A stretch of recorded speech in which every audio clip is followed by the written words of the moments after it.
I am very, very, very happy to introduce our very first speaker today, Mathew Perret. Let me know if you can all hear me. Can you all hear me? I'm assuming yes. Okay. Um, Mathew Perret has a degree in modern languages in French and Spanish and Catalan from the Queen's College, Oxford. He spent 2 years at the University of Granada, Spain, engaged in literary research and translation, and as a Heath Harrison Senior Traveling Scholar of the University of Oxford. He trained as an interpreter in-house at the European Commission in Brussels and has worked for EU institutions as both staff interpreter and as freelance, domicile in London, in Rome, and in Berlin. And he is currently on the staff of the DG LINC, it's the European Parliament's interpreting service. And he's a very, very funny guy. So that's why we called him in. So without further ado, Mathew, the floor is yours. Again, ask if you can, everyone else can just turn off their cameras. Checking if you can still see and hear me. Okay, I've been spotlighted. Wow, how exciting. So you just heard an introduction to me as an interpreter, but I am speaking to you today as a comedian. This is where the interpreters normally add "says the speaker" to cover up the fact that it's less funny in their version. But today's interpreters have found some very good jokes of their own in each of their languages. So it's the other way around. You know how interpreters normally say, sorry, this joke is very funny in the original language. It's hard to translate. Please just laugh when everyone else does. I can assure you, if you could understand the original, you'd find it hilarious. Right? That's what interpreters normally do. Well, today it's the other way round, ladies and gentlemen. You might not think I'm being very funny in English, but I can assure you, if you are listening to the interpretation into other languages, you'll find it hilarious. I'm sort of daydreaming a little bit here, thinking about how much I would dread being a TEFL comedian. TEFL is a teacher of English as a foreign language. And when I was growing up, it was one of the options for sort of failed linguists, I guess, really. People who wanted to travel the world but didn't have the languages to do it, and so travelled the world with nothing but their native English in their pocket. And the TEFL comedian is a particularly grim and sad figure that I saw when I was growing up and thought, please, please never let me become this person. Because this would be the person who would say that we have this very interesting expression in English, but English people don't find it interesting. You have to go and find somebody else who might find it interesting or feels like they ought to find it interesting. A foreigner who's learning English, poor people, subjected to these TEFL comedians. And then they will say, there's this very funny joke. English native speakers would never laugh at this person's joke. But the foreigners would think, I must laugh because that will show that I understand English. So imagine the figure. This is somebody who, when they're speaking to other people who speak their mother tongue, nobody laughs because they're not funny. But when they speak to a lot of people who do not have this mother tongue, but have their mother tongue as a foreign language, these people, if they don't laugh, it's not because you're not being funny, it's because their English isn't good enough. So they feel obliged to laugh. That is the fate, the terribly sad fate of the TEFL comedian that I swore I would never turn into. Oh, just woken myself up again there. So anyway, now that the non-English listeners have had a really good laugh and the listeners to English are just slightly baffled, which is the default state for my audience, I can proceed with talk. A part out of the way. It's downhill from now on. I'm speaking to you as a comedian. Don't laugh. It's true. And as a Brit, I find that really challenging when my audience is not British. The expectations are different. Foreigners expect the British sense of humour, or even worse, the famous British sense of humour. But in Britain, there's no such thing as the British sense of humour. The concept doesn't exist. It's like going to Naples and asking for a pizza napolitana. A friend did that once, and they told him, you see, we have a special, traditional, local name for that here. We call it una pizza. Weirdly, a Spanish omelette is called tortilla española in Spain to distinguish it what the French don't call a French omelette. They just call it une omelette. And Latin Americans frequently call un omelette to distinguish it from a Mexican tortilla, which we call tortilla. And if you think such unintentional confusion is funny, you're in good company. The Shakespeare play, which inspired the title of my talk, you may have seen it in the online publicity or not, since you're here, because if you saw it, it might have put you off. The Comedy of Errors is a Shakespeare play which was first performed around 1495. It was first published in 1524, and it's basically all about words not meaning what we think they mean and people not being who we think they are. And the play itself wasn't original back then. It's, in fact, an adaptation of the Manechmi, written in Latin by Plautus in around 200 BC. So in 200 BC, they were laughing like drains at this kind of crap. And so are we. And so are scientists. Here's another comedy of errors. Alexander Fleming left a Petri dish open in his lab when he went away on holiday in 1928. When he came back, it was covered in mould, but he observed that it was actively killing the surrounding bacteria. It took 20 years from there for penicillin to be produced in sufficient quantities to become readily available, revolutionizing medicine. But now bacteria have evolved to become resistant to antibiotics, right? So that sick joke is on us now. Percy Spencer, another example of a comedy of errors from science, was working with radar systems in 1945 when he noticed that the chocolate bar in his pocket had melted. So, putting two and two together, he managed to develop a basic microwave. He realized that was what had happened, and he managed to reproduce this effect for a useful purpose to heat up some popcorn while he was watching a movie, and it worked well. Then, encouraged by this initial success, he tried to microwave an egg and it exploded in his face. The archetypal egg on face moment. And my third example of a comedy of errors is a popular legend from the south of France, where a shepherd was sheltering in a cave from the rain, eating his lunch of bread and ewe's milk cheese.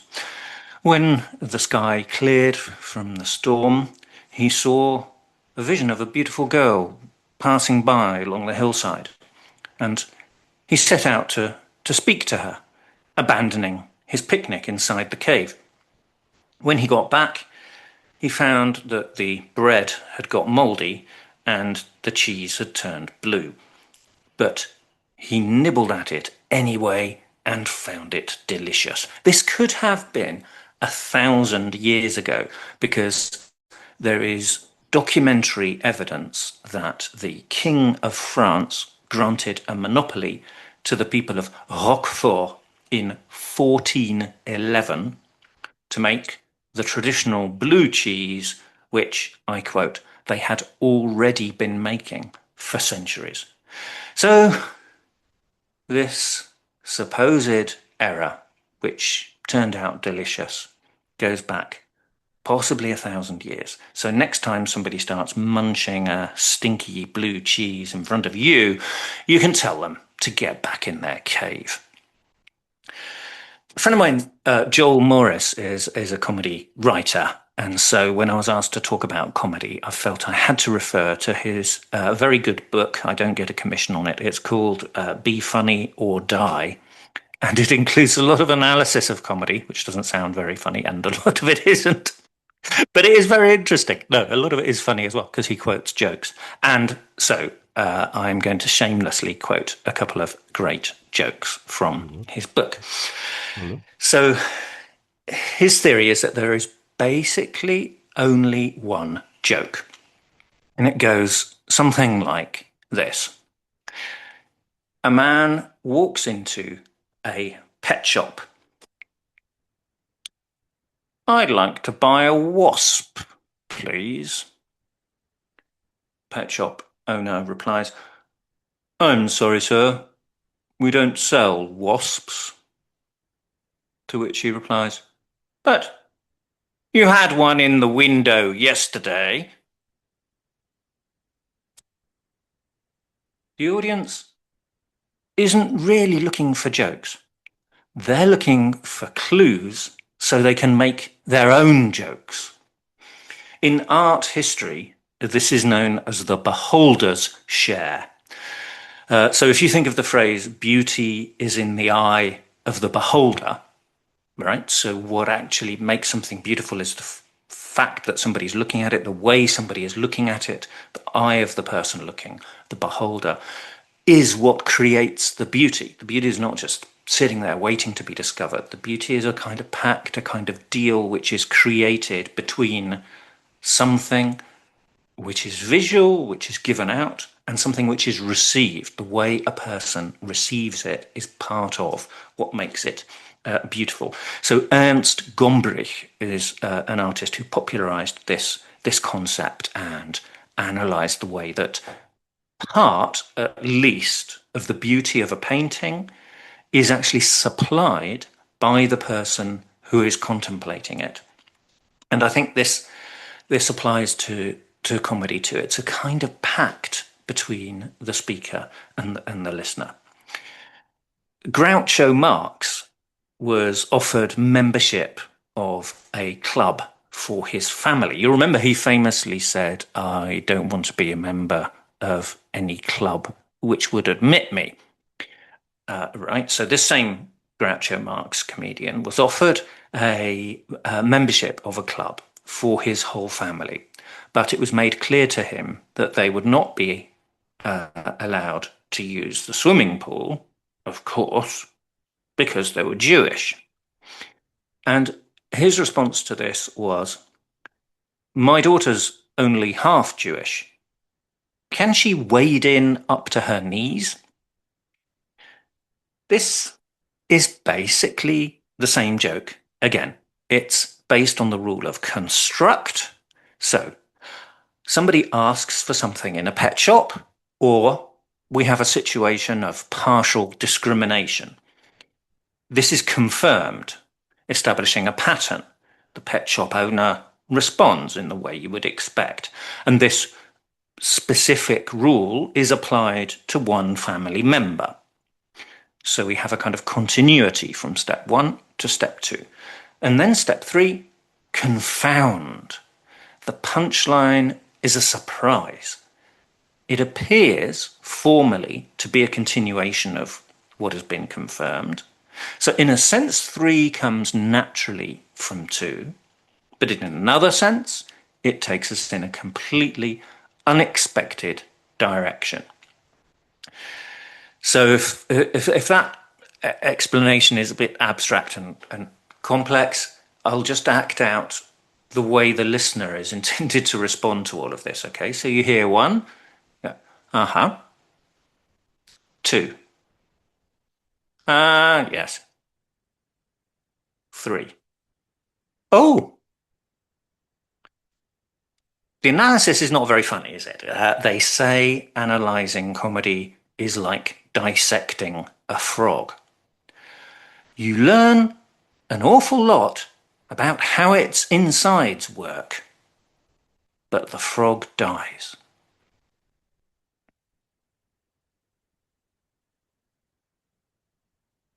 What this teaches us is that comedy is like music.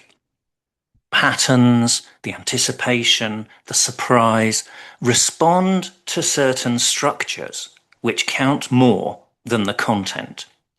So if you think of a generative AI pastiche, when you prompt generative AI to do something like rewrite X in the style of Y for comic effect, this is often surprisingly effective.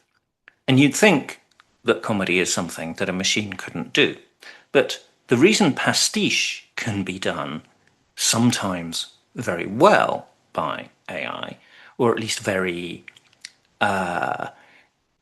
assiduously and in a fairly complex way, drawing upon a variety of sources, and in ways which do sometimes have a comic effect, which in itself is something interesting, right, to come from a machine. And I think Joel Morris's understanding of this and my own would be that this is not because the machine is intelligent or capable of finding something funny, capable of humor, right? We should be careful about anthropomorphizing any machine. Even the term intelligence in AI, I think, is problematic. It's basically a statistical probability extruding engine or something like that. But here you can get, as I say, what sound like pretty interesting pastiches sometimes. And the reason is that it draws upon a data set. And the data set which it uses consists of numerous human variations on certain patterns. Ultimately, these patterns have something in common. What AI does best is pattern recognition and plausible prediction. And in fact, that is sort of a better description of what it is than AI. It is a pattern recognition and plausible prediction engine. And those two things are vital to comedy, possibly also to interpreting, but I leave that to you to draw conclusions. So I was talking about joke structure and saying it could be described as, oh yes, ooh, which obviously makes us think about sex. Well, it could be ooh, or it could be, oh yes,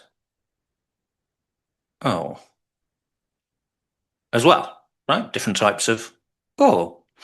Uh, we shouldn't forget that 2 in the 1, 2, 3 is infinitely extendable as well. And we all like things which are infinitely extendable if we're enjoying them, right? So it could be more like, ah, yes, hmm, hmm, hmm.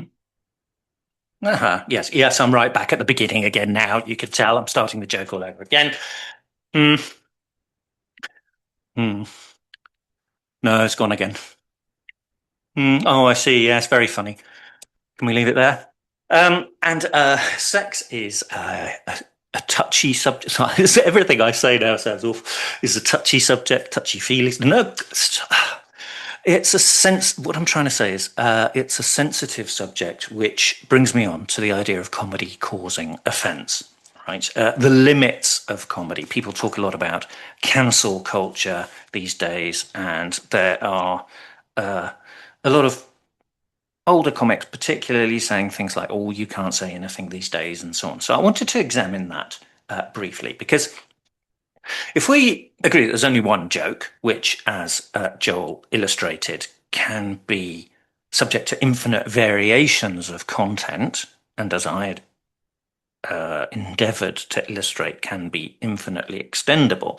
What the joke is about, however, how it makes us feel, ultimately how the joke works, and indeed whether the joke works or not, is to do with the beholder's share that I mentioned earlier. It's what we bring to it as listeners and not necessarily what the teller intended.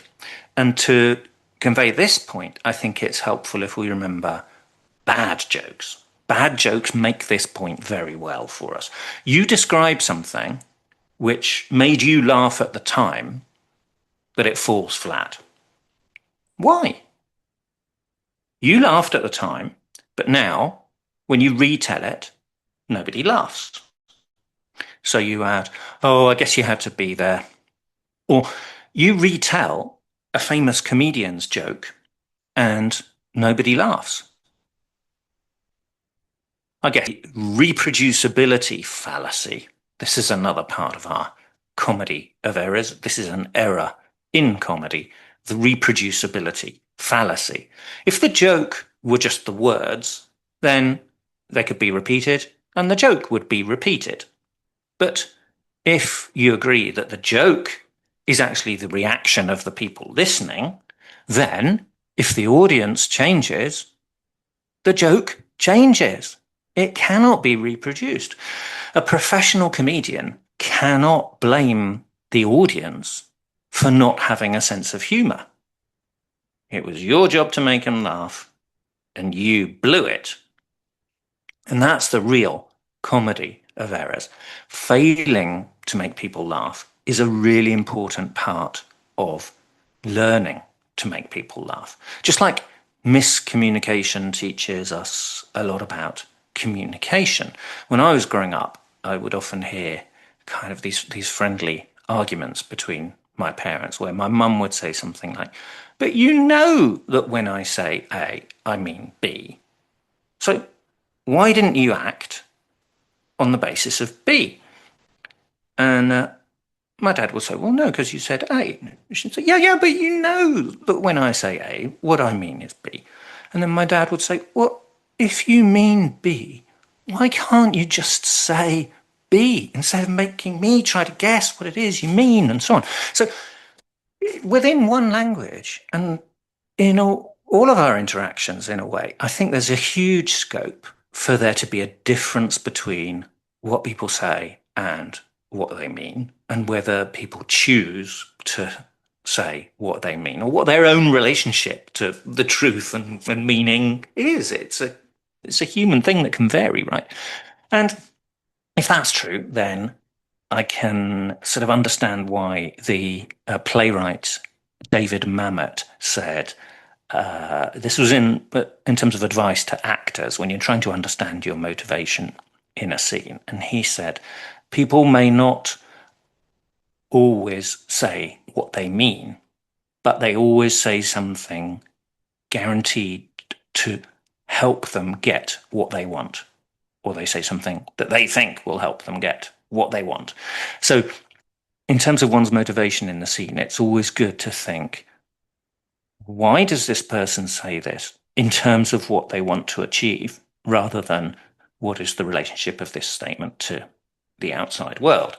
Again, from the world of acting, if you see an actor trying to cry, then that's probably a bad actor, right? Because you realize that they're acting.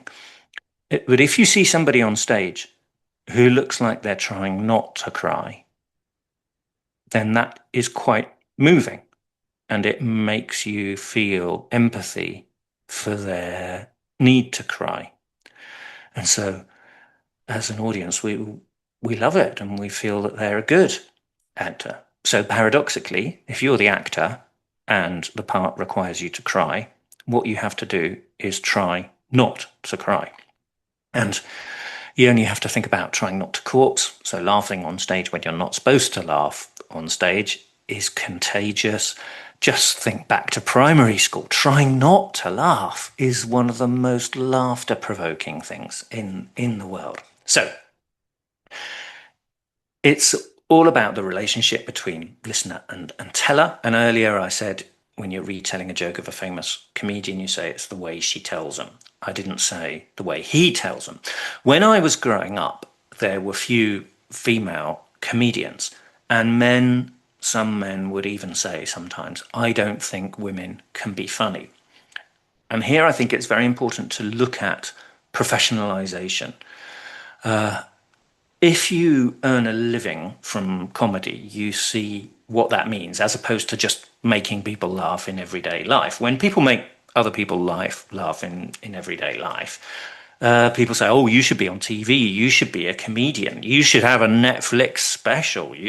But this is to misunderstand the industry. Humans do many wonderful things for other humans constantly. And obviously, to do something as a career, you do need certain skills. But remember, many people know very well what it means to perform actions valuable to humanity without receiving any recognition, professional value, or specific remuneration for what they're doing.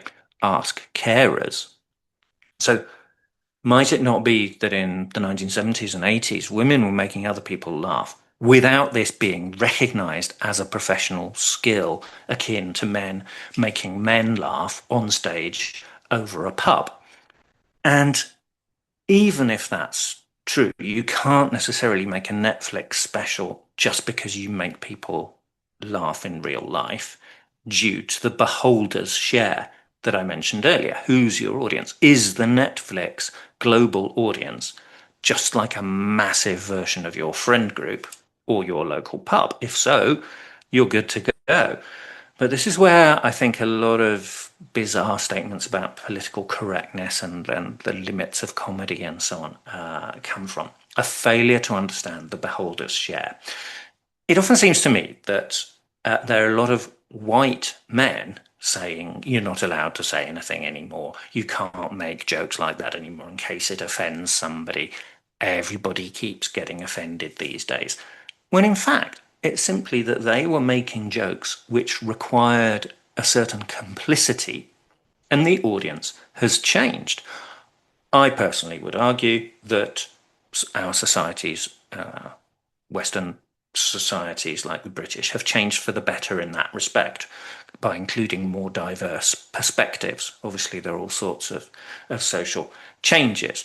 But in terms of the deeply ingrained attitudes when I was growing up, I see that change. But the joke doesn't care about morality. It's a neutral mechanism. It just requires a pact between teller and listener.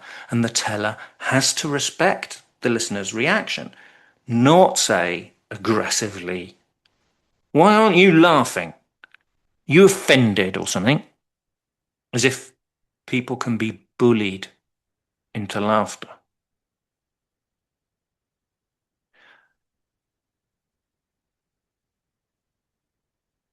1980s pubs were male dominated. TV executives were male dominated. So people were the same as ever. Jokes worked the same way as now. It's just that there was an industry which, like many others, was fundamentally sexist. And I fear it still is in many ways. It's come a long way, but female comics still have to put up with all kinds of crap that men just don't have to face. And I think that the beholder's share is about listeners feeling included or excluded. Men noticed men on stage in pubs, and if the audience, the beholders, were white men, it could be funny to make women and non white people the butt of the joke. Stand up was fundamentally sexist and racist and homophobic, among many other things, when I was growing up, because a straight white male dominated audience felt included, described, celebrated. And that's not necessarily a bad thing in itself, because as I say, that's sort of what all jokes do, what they have always done. They are a pact with the audience. But it is equally true that if the audience changes, the joke is changed too.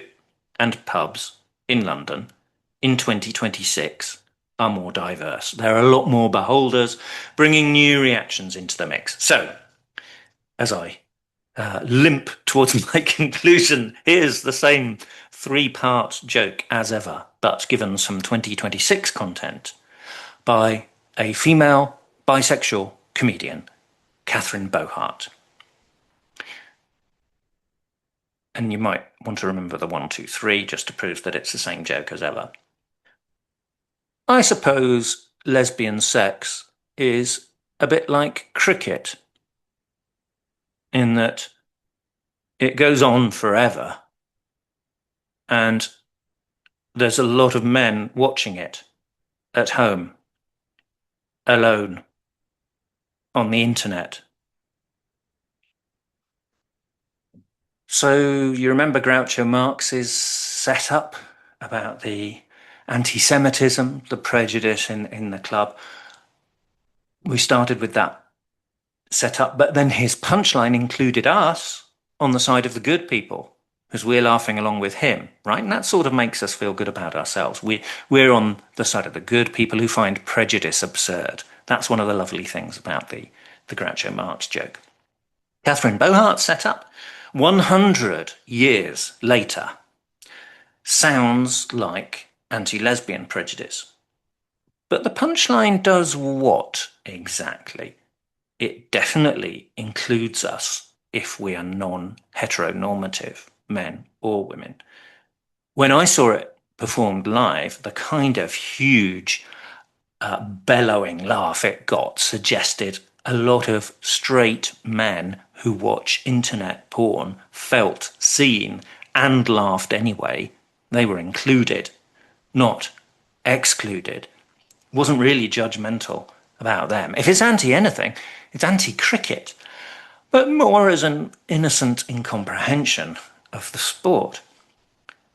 Cricket fans and lesbians feel they're being targeted, but then laugh with relief that the real target is straight men watching porn, who are also laughing. So ultimately, it is a joke as joyful and human and life-affirming as Groucho Marx is. It's saying it takes all sorts. It's okay to be like this, or like that, or do this. It's even okay to like cricket. Though it's not for me. Uh-huh. Oh, yes. Mm. Mm. Oh, the cricket match seems to be over. The frog has died. Ladies and gentlemen, I hope you have conclusive evidence that there is no such thing as British humour. Oh, that was lovely.